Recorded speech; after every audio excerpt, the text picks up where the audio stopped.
अस्सलामुअलैकुम दोस्तों, ये है हमारे सिलसिले की छठी किस्त, अल्लामा इकबाल का अजीम कलाम शिकवा। पिछले हिस्से में हमने देखा कि इकबाल ने उम्मत मुस्लिमा के माजी, कुर्बानियों और जद्दोजहद को किस दर्दनाक अंदाज में अल्लाह ताला के हुजूर रखा। आज पार्ट 6 में हम मजीद गहराई में चलेंगे, जहां इकबाल अपनी उम्मत के शिकवे को और ज्यादा वजाहत और शिद्दत के साथ बयान करते हैं। हमारा मकसद यही है कि इकबाल के मुश्किल अशार को आसान और आम फहम ज़बान में बयान करें, ताकि हम सब इनकी फ़िक्र को समझकर अपनी ज़िंदगियों में रोशनी पैदा कर सकें। तो आइए दोस्तों, आगाज़ करते हैं शिकवा पार्ट 6 का और चलते हैं इकबाल के एक और लाजवाल शेर की तरफ।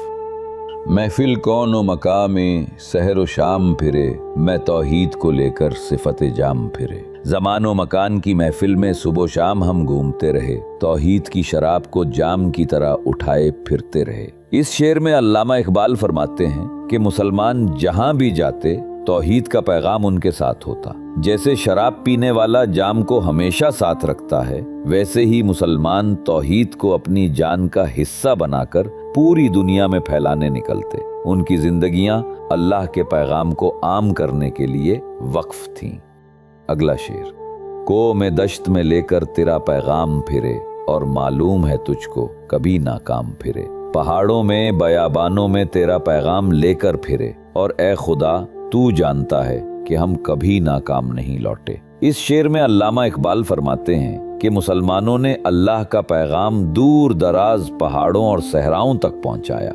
चाहे कितना ही कठिन रास्ता हो, वो अल्लाह की तबलीग से पीछे नहीं हटे। और सबसे अहम बात यह है कि इनकी ये जिद्दोजहद कभी नाकाम नहीं हुई। जहां भी गए इस्लाम ने असर दिखाया और लोगों के दिलों को बदल दिया।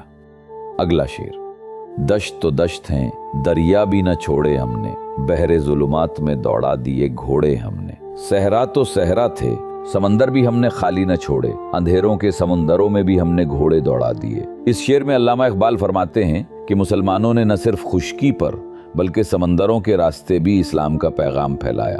वो खौफनाक और अंधेरों से भरे समंदरों में भी गए ताकि अल्लाह के कलमे को आम करे। ये इशारा मुसलमानों की बहरी फुतूहात और उनके जिहाद की वुसअत की तरफ है, जहां उन्होंने दुनिया के कोने कोने में इस्लाम की रोशनी पहुंचाई।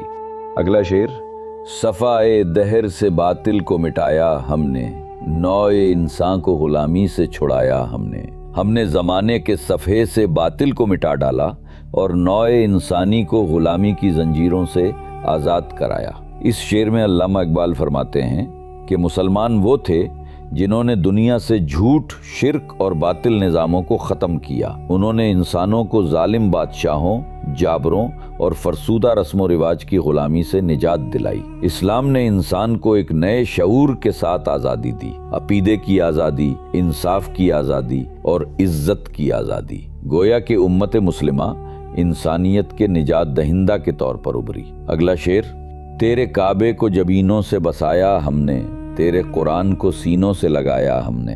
हम ही थे जिन्होंने अपने सजदों से तेरे काबे को आबाद किया और तेरे कुरान को अपने सीनों से लगाकर याद किया। यहाँ इकबाल उम्मत मुस्लिमा की दीन से मोहब्बत और कुर्बत बयान करते हैं। मुसलमान ही थे जिन्होंने बैतुल्लाह को अपनी पेशानियों के सजदों से रौनक बख्शी। कुरान करीम सिर्फ किताब नहीं था, बल्कि वो उनके दिलों में महफूज था, उनकी जिंदगियों का दस्तूर था और उनके आमाल में झलकता था। ये शेर मुसलमानों की इबादत, अकीदत और दीन से अमली वाबस्तगी को नुमायां करता है। अगला शेर। फिर भी हमसे ये गला है कि वफादार नहीं हम, वफादार नहीं तू भी तो दिलदार नहीं। फिर भी हम पर ये शिकवा है कि हम वफादार नहीं, अगर हम वफादार नहीं तो तू भी तो हमारा दिलदार नहीं। ये शेर पूरे शिकवा का मरकजी और जुर्रतमंदाना पहलू है। इकबाल कहते हैं कि ए खुदा, हम पर शिकवा किया जाता है कि हम तेरे वफादार नहीं, लेकिन हमने तो तेरे दीन के लिए सब कुछ कुर्बान किया। अगर आज हम कमज़ोर हैं तो ये क्यों ना सोचा जाए कि तेरी रहमत भी हमसे रूठ गई है। यहाँ दरअसल इकबाल उम्मत मुस्लिमा की ज़बो हाली का गला अल्लाह ताला से करते हैं। वो अपनी कुर्बानियों और दीन से वाबस्तगी को याद दिलाकर कहते हैं कि अगर हमारी कोताही है तो तेरी मोहब्बत और नुसरत भी कम दिखाई देती है। ये एक दर्दनाक पुकार है जिसमें उम्मत की मायूसी, बेबसी और शिकायत झलकती है। इस पूरे बंद में मुसलमानों ने अपनी कुर्बानियों, जिद्दोजहद और वफादारी को याद दिलाया है। वो कहते हैं कि हमने बातिल को ख़त्म किया, इंसानों को आज़ादी दिलाई, तेरे घर को सजाया, तेरे कुरान को सीने से लगाया, फिर भी हमें बेवफा कहा जाता है। ये शिकवा दरअसल उम्मत मुस्लिमा के दिल का दर्द है। एक ऐसी उम्मत जो माजी की अजमत याद करके अपनी मौजूदा हालत पर फरियाद कर रही है। दोस्तों, ये था अल्लामा इकबाल का शिकवा पार्ट 6, जहां उम्मत के दुख, दर्द और तड़प एक बार फिर सामने आई। इंशाअल्लाह अगली वीडियो में आप देखेंगे पार्ट 7, जहां हम इकबाल के मजीद गहरे और फिक्रंगेज अशार को आसान अंदाज में समझेंगे। अगर आपको ये वीडियो पसंद आई हो तो बराह करम सब्सक्राइब, लाइक और शेयर जरूर करें और कमेंट्स में अपनी राय देना मत भूलिए। चलिए राजा मुश्ताक को दीजिए इजाजत। मिलते हैं अगली वीडियो में शिकवा पार्ट 7 के साथ। तब तक के लिए अपना और अपने प्यारों का ख्याल रखिए। अल्लाह हाफिज।